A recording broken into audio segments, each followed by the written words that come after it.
I know why the 2D Star Wars is great. It's underrated. Just recommended me David Stewart. Okay, well, let's see what he says.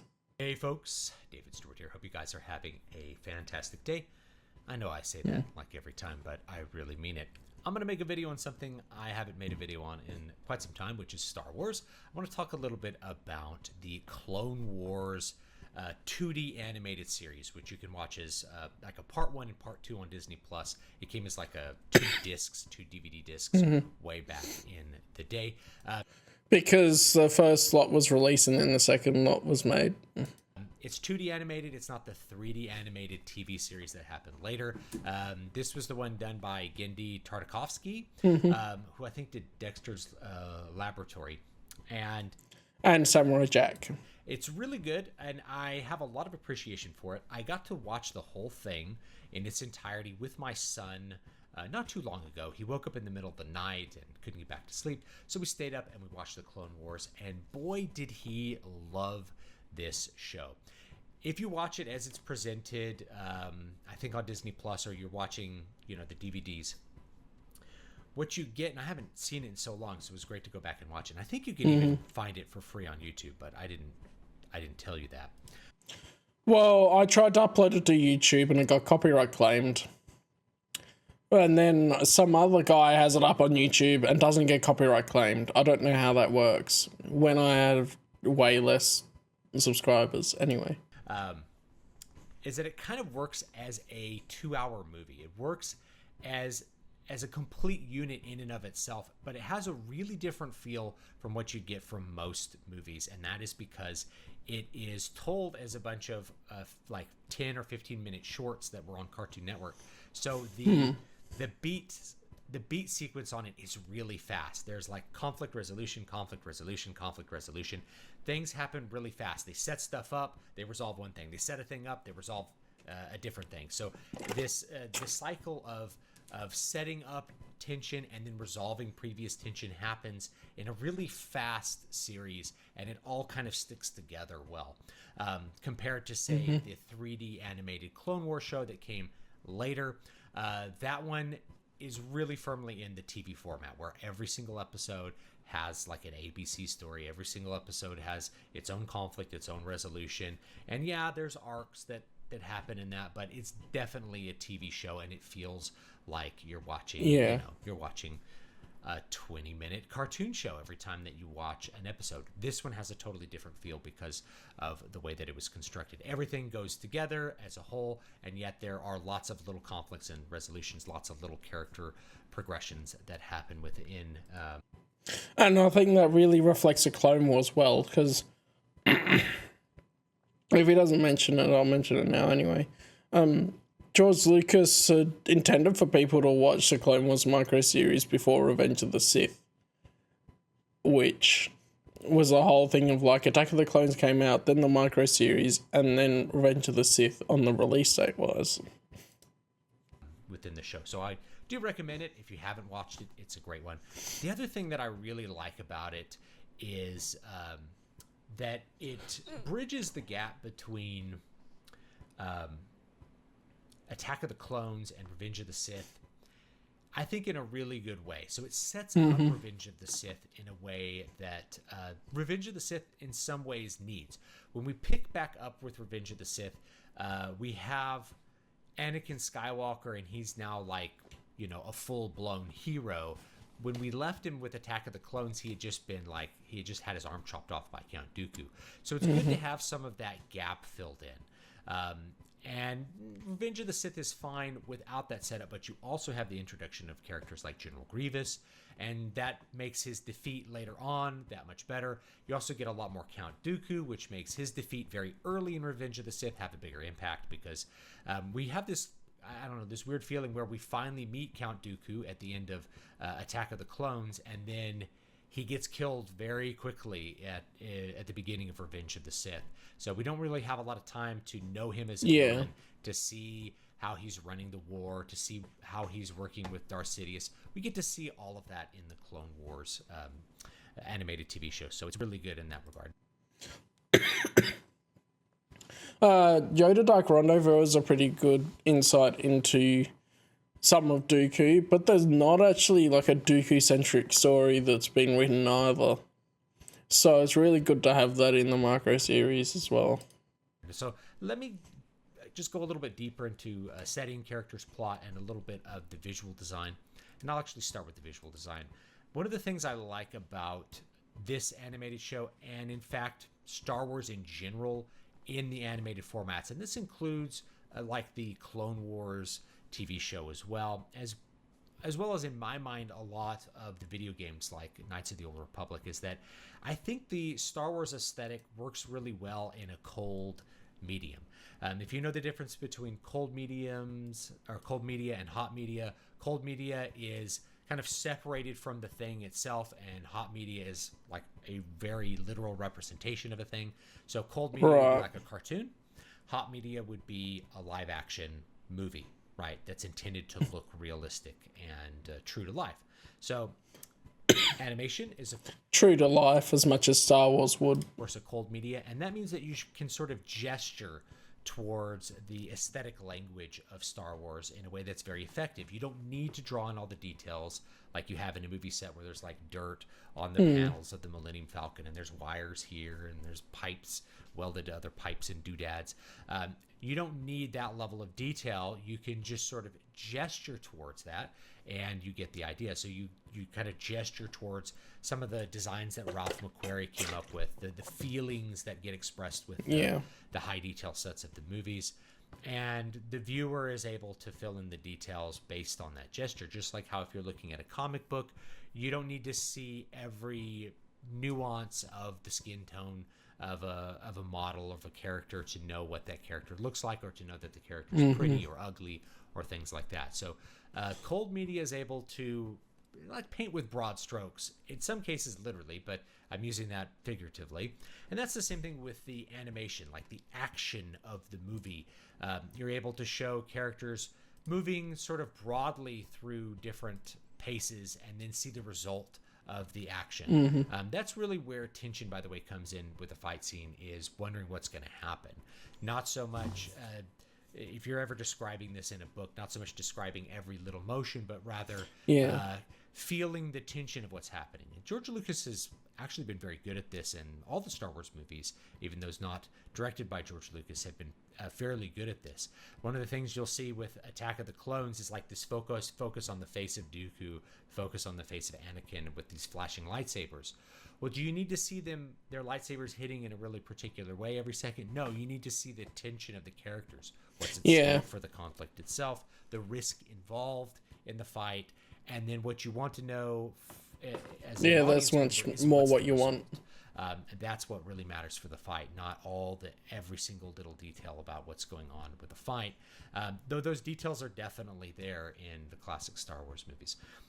So anyway, with the animation, you get that. You get the details that matter, and otherwise you can kind of paint things broadly, and it's more about what you're showing at a large scale rather than like highly detailed. It also gives you the opportunity to do things that would be very difficult to do even with like the 3D Clone Wars TV show.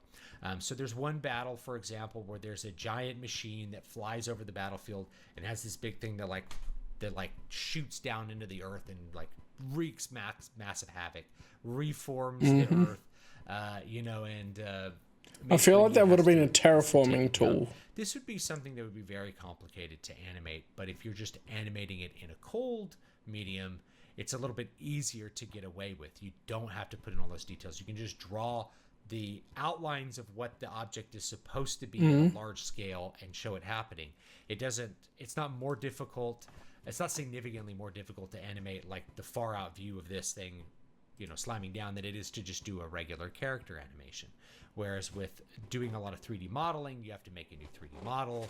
You have to figure out how to animate it, particle effects. There's a bunch of extra things that may go into animating something like that. So there's a lot of benefits that happen with this 2D series that make it just feel more epic, I think.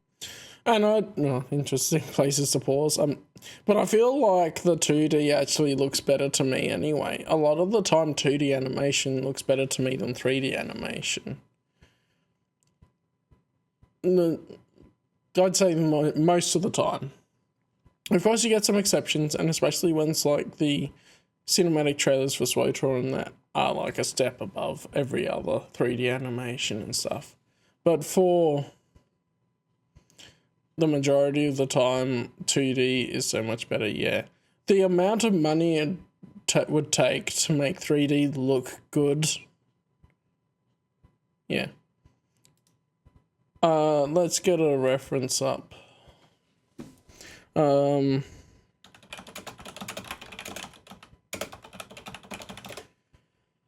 So we've got images from the 2D micro series, say some of this stuff, other than that's blown behind my head.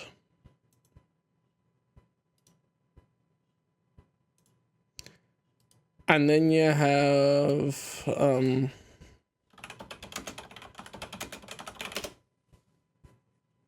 Polygon Beard. You have something like this as well. So this 3D animation is the animation I'd say is better than 2D animation. But this costs so much more to make and be realistic.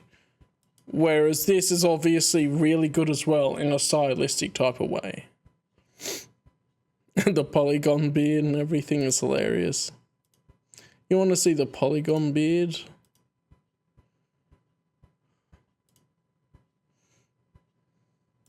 It is. You want the polygon beard?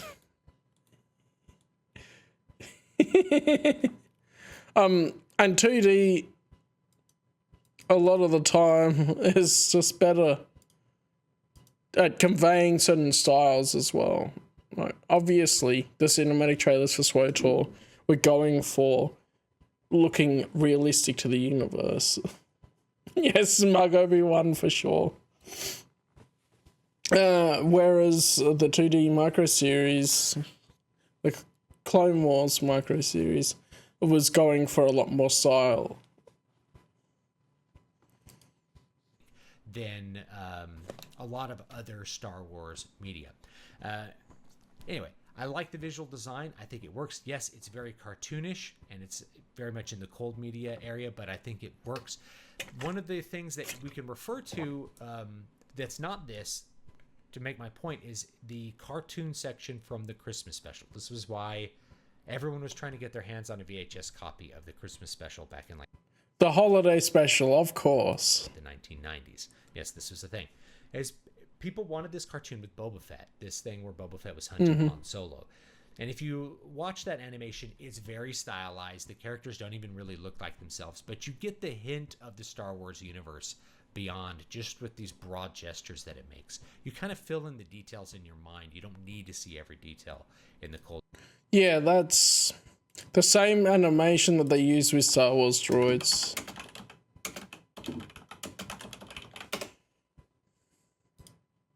So that's the same animation that they use with droids here. Oh yeah, there's Boba. I'll just swap over for a second. There's Boba.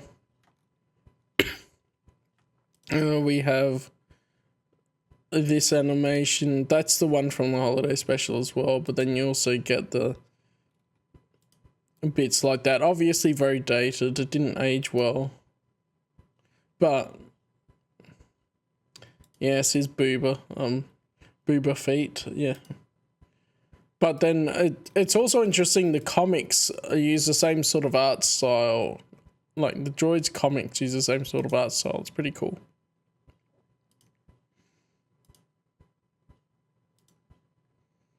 Metal briefs.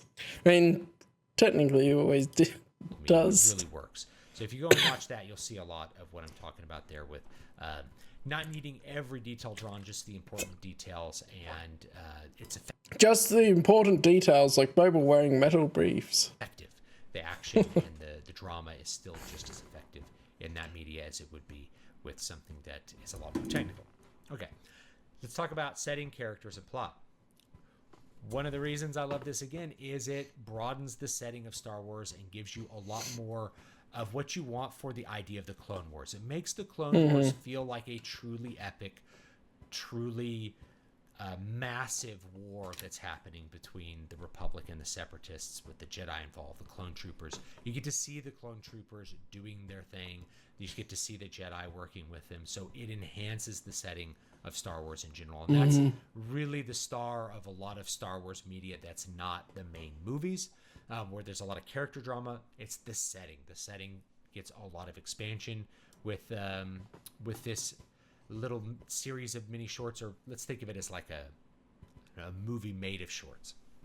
I think it works really well, and in general, that's one of the best things that is about it. You get to see a lot of the designs that you saw, say, in Attack of the Clones, be put to use. The robots that you saw, the droids that you saw, you get to. I showed still images, but the best thing about the micro series is the fluidity of the movement and the way that the action scenes are. And it works so well with the dialogue used so sparingly. See new things like that big smasher and new planets, lots of things like that. Little details about how the Jedi become Jedi Knights. Those are things that are hidden in there. Things about Coruscant, the attack ships. All that stuff gets enhanced, as well as the way that the Sith operate with Count Dooku and Darth Sidious, and that brings me into the characters section. So this, I don't know what to call it, this movie, Star Wars The Clone Wars, it's really action-packed. That's one of the things that my son loved the most about it. It's like nonstop battles. Everything's just exploding, killing, war. It's cool. And yeah, it really blows your socks off with that. But it gets to show really cool. A lot of the characters that help Revenge of the Sith. I guess it's the character exposition in Clone Wars really supports Revenge of the Sith and all the conclusions that are in it. That's the way that I would put it. So you get to see Count Dooku. You get to see what he's doing. You get to see more Darth Sidious. Of course, we get plenty of him in the other movies, but we get to really see him at work, playing both sides. We get to see how how General Grievous comes to exist and how his original and it doesn't directly actually tell you the origin of General Grievous because it was still being worked out at that time. But yeah, it's like his introduction into the war type thing. Position is now it changed a little bit from the because these came out in between Attack of the Clones and Revenge of the Sith. His character design changed a little bit before Revenge of the Sith finally came out, but they worked in a lot of details of that. He gets to feel like a truly menacing character. He's picking off the Jedi. He's killing them. You see him training with Dooku. So it really brings that character to life and gives him a much bigger impact when he finally dies. Same thing with Dooku. Gives Dooku a bigger weight for when he dies. We also get a couple of new characters. The main new character you get is this Sith trainee whose name has just fled my mind. So you can leave it down below in the comment section. Asajj Ventress goes and recruits her to be a Sith trainee. And obviously the terminology is a little bit different. She's like a acolyte of the dark side. She doesn't view her as properly Sith and all that, but that's getting very nitpicky on what her actual title would be. But yeah, it's Asajj Ventress. To lure Anakin out. Anakin's really the target, and even though she thinks that she's an important, person, it's revealed as things are going that they really don't view her as important. She's really just a means to an end, which is to bring Anakin closer to the dark side, to force him to fight battles and play dirty and to have hatred, to embrace his negative feelings. So you do get that new character, and I think that was a good one. So I don't know why her name is not sticking in my mind, but that's it happens. Sometimes you get old and you forget things.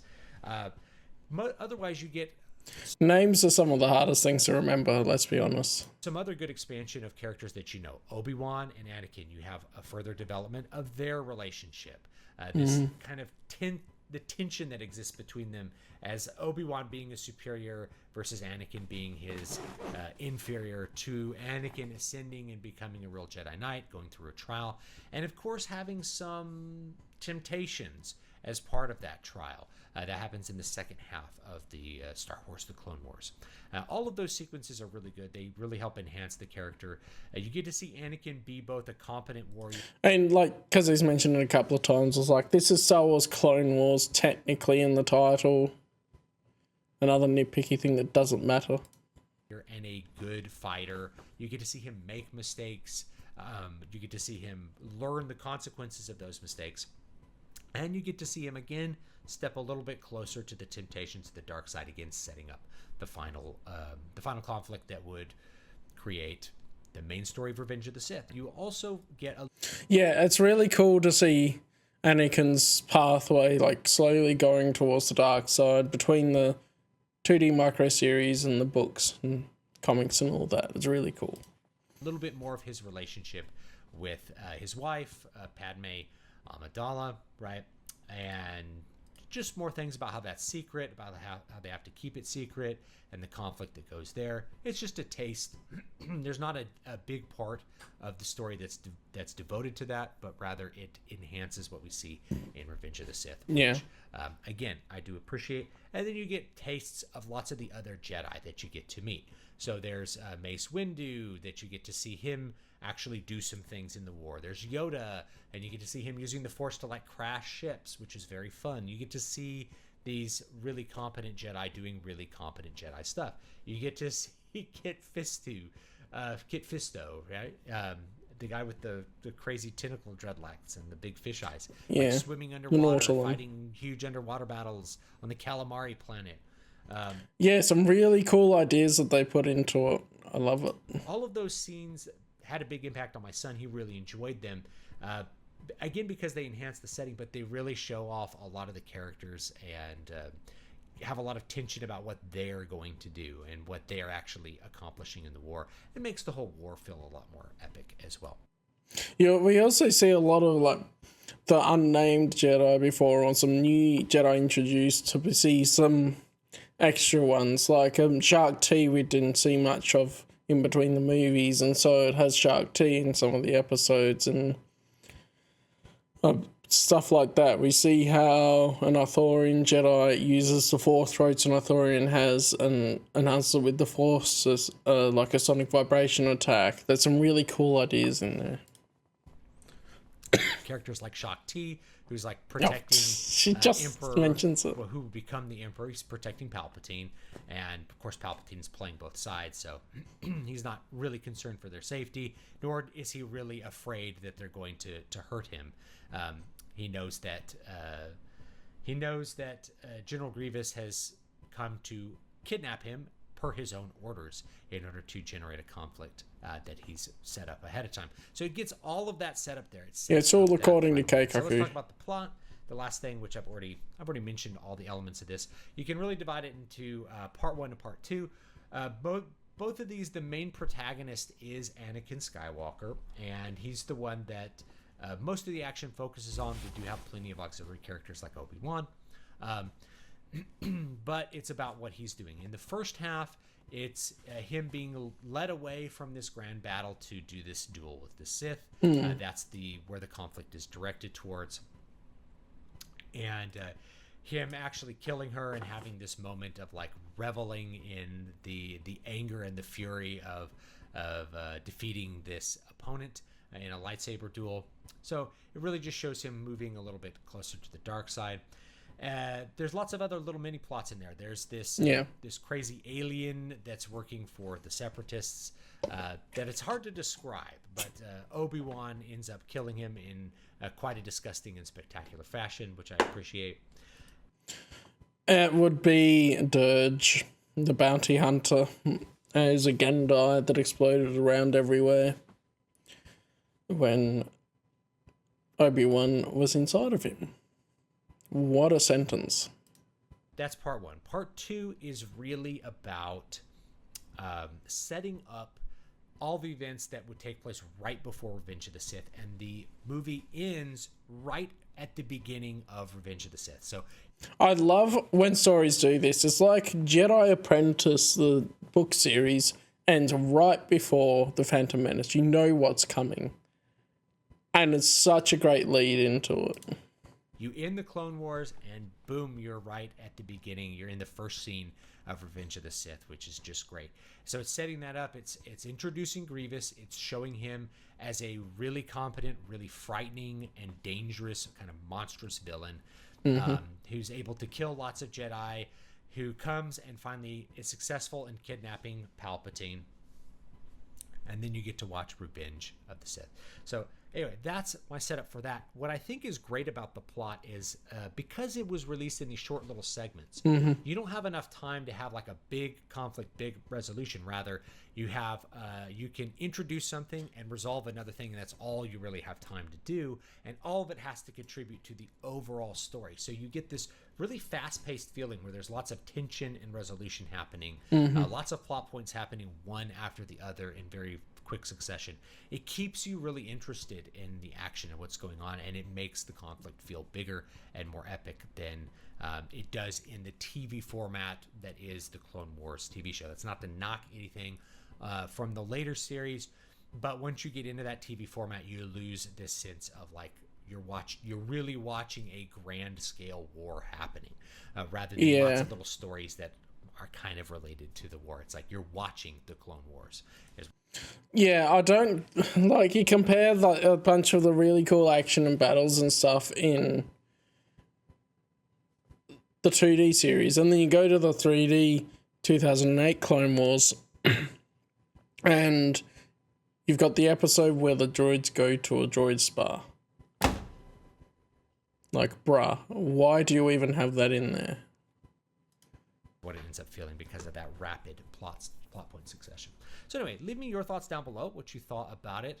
I didn't give you like a by the numbers thing. I would say it's definitely worth watching. It's a lot of fun as far as animated movies go. I think for what it set out to do, it's like an easy 8 or 9 out of 10. It's an A in my book. As far as its overall presentation, it has great aesthetics. It's got good music. The voice acting is good. It's not the actors from the movies, but it's competent and it carries what's there. It's light on dialogue and heavy on action, but it's the action that creates most of the tension. So, of course, I think that action is pretty high quality. And the way that it's in small segments, adding more dialogue would probably take away from a lot of the segments that it's showing. And overall, I think the character development and the plot are certainly worth watching as a way to support all of the things that happen in Revenge of the Sith. Really, if Revenge of the Sith could have been like a 4-hour movie, then you could have had an hour and a half of this stuff as part of that movie. It would have made it, I think, a more complete experience, even better than... Yeah, I think George Lucas had intended to play this before Revenge of the Sith, but then they didn't let him. What it was. So leave me your thoughts down below. I'll be interested in reading them. And have a great day. Newest book is Demon Ex Machina, which you can get for free by joining my mailing list, dvspress.com/list.